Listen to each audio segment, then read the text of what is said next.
Ahli kriminologi yang jadi saksi dalam persidangan pembunuhan Yosua kemarin juga menyatakan dugaan pelecehan seksual di Magelang tak bisa dijadikan motif pembunuhan Yosua. Ahli justru heran kenapa Sambo tak minta istrinya untuk divisum sebagai bukti adanya pelecehan seksual.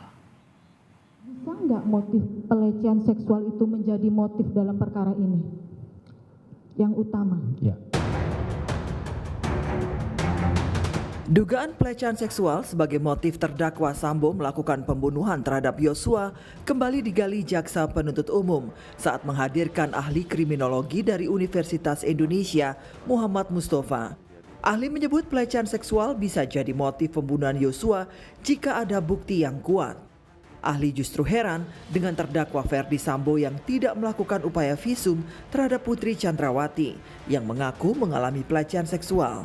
Menurutnya, sebagai perwira tinggi Polri berpangkat Inspektur Jenderal Polisi, seharusnya Sambo paham proses hukum sehingga meminta istrinya melakukan visum sebagai bukti adanya dugaan pelecehan tersebut. Karena yang menarik begini, bagi seorang perwira tinggi polisi, dia tahu kalau peristiwa perkosaan itu membutuhkan bukti dan saksi. Ya. Satu alat bukti tidak cukup dan harus ada visum yang diperoleh.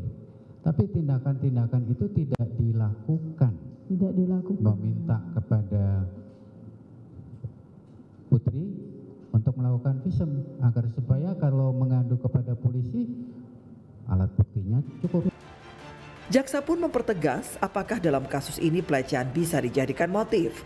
Ahli menjawab tidak bisa karena tidak cukup bukti. Ahli justru menilai ada kemarahan lain yang bisa menjadi sebab terdakwa menyusun rencana pembunuhan Yosua. Artinya kalau tidak ada alat bukti berarti tidak bisa menjadi motif. Begitu ya. Nah, dalam hal ini dalam perkara ini tidak ada motif seperti itu. Tidak ditemukan. Tidak ada bukti. Ya, tidak ada buktinya. Menurut ahli gimana? Bisa nggak itu? Yang jelas adalah ada kemarahan yang dialami oleh pelaku yang berhubungan dengan peristiwa di Magelang, tapi tidak jelas. Atas penjelasan ahli kriminologi UI soal pelecehan seksual di Magelang tidak bisa dijadikan motif pembunuhan Yosua, terdakwa Ferdi Sambo membantahnya. Sambo tetap pada pendiriannya. Istrinya menjadi korban pelecehan Yosua di Magelang. Tim Liputan Kompas TV.